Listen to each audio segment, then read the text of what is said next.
You're walking home. The street is empty. Then, you suddenly know. Someone is watching you. You turn around, nobody there. So where does that certainty come from?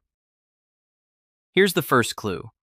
Out of everything your eyes take in, every shape, every movement, every color in a crowded scene, one thing jumps the queue before anything else even gets a vote. A pair of eyes looking straight at you. Scientists have shown your brain catches that one detail faster than almost anything else you could put in front of it. Faster than a face, faster than a threat. Somewhere in there, specific cells exist for exactly one job.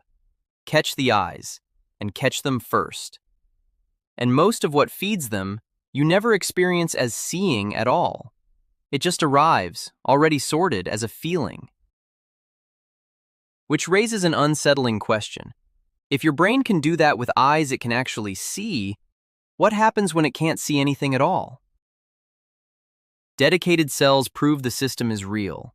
They don't prove how far it reaches. For that, scientists needed the most extreme case they could find. A man with working eyes and a completely dark brain behind them. Doctors call him TN.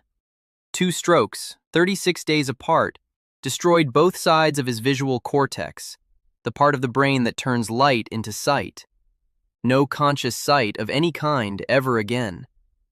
And yet, shown photographs of faces, TN could guess the emotion on them again and again, better than chance should allow. Fear, anger, joy. Doctors ran the test expecting nothing. He kept guessing right. A man who couldn't see was somehow reading faces he'd never consciously seen. So researchers pushed further. Day to day, TN gets around with a cane, like any blind man would. But they wanted to know what his brain could do without one. They built an obstacle course down a long hallway. Boxes, a tripod, a bin, scattered at random. No cane, no guide.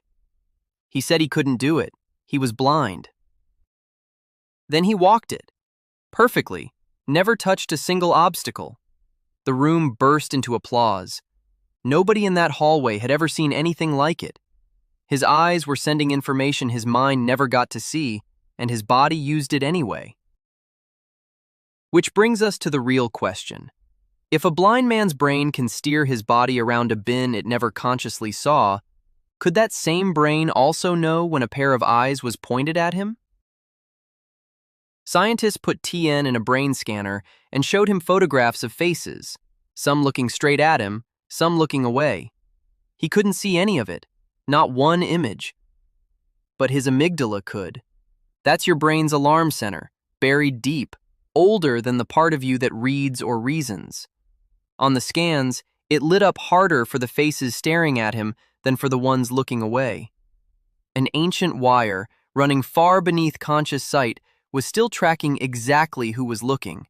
Not guessing, tracking. A man who has not consciously seen a single human face in years, and somewhere in his brain, something still noticed when he was being looked at. So here's the second reveal. This isn't a skill you learn. It's older than seeing itself, older than language, older than the idea of danger having a name. Which means whatever happened to you on that dark street wasn't your imagination overreacting. It was this exact same ancient circuit, running inside a brain that can actually see, doing the one job it has always done. And it gets stranger. That wire doesn't even wait for certainty. Scientists tested what happens when the direction of someone's gaze is blurred, ambiguous, impossible to pin down. People didn't shrug and guess randomly. They defaulted again and again to assuming the eyes were pointed at them. In fog, in low light, behind sunglasses. The less your brain can confirm, the more it assumes the worst. Not a maybe, not a coin flip, a default setting. Which is exactly the condition you were standing in. Empty street, no light, nothing to confirm or deny. So your brain skipped straight to assuming. Here's the third reveal, and it's the ugliest one. Scientists once tested this alarm in the most boring place imaginable. A university coffee room where staff paid for their tea and coffee on the honor system, dropping coins into an open box. Above the box hung a poster of prices. And each week, without telling anyone, the researchers swapped the picture at the top between flowers and a pair of eyes staring straight out. People paid nearly 3 times more on the weeks with eyes. No camera, no person. Paper. Your alarm doesn't check if the eyes are even real. Later attempts to repeat this got mixed results, which tells you something on its own. An alarm this sensitive was never going to be consistent. Real eyes, printed eyes, it barely bothers to check the difference. So why would evolution build something so easily fooled? Picture your ancestor out gathering food, hearing something rustle in the grass. It could be wind. It could be something watching, deciding whether it's been spotted. Freezing and checking costs a few seconds. Not checking, if it really was watching, costs everything. Run that trade 1,000,000 times across 1,000,000 generations, in every tribe that ever existed, and only one strategy survives. Check every time, even when it's wind. Especially when it's wind. That's not a flaw, that's the design. Call it a smoke detector's logic. Scream at the faintest whiff of smoke, even burnt toast, because that's a small price for never once sleeping through a real fire.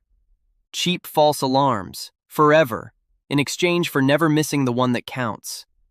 Which is why, tonight, a blinking camera light can trigger it. A doll's painted eyes can trigger it.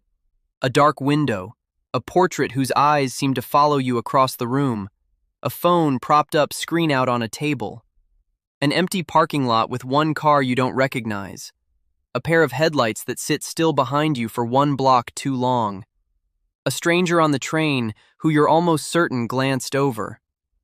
None of them are watching you. All of them can make you feel like they are. You don't even need a whole face. Just the suggestion of one, half seen in the dark, is enough to wake the same ancient wire that once watched for something crouched in the grass. It has never once needed to be right, only ever needed to be first. So when you're walking home, and the street is empty, and you suddenly know, here's what's actually happening. Nobody has to be there. The alarm doesn't need a real predator anymore. It only ever needed the possibility of one. It isn't superstition. It isn't a glitch. It's a strategy that's been running long before you had a word for either one. Your brain isn't trying to warn you that someone is behind you. It's making sure you survive if someone ever is.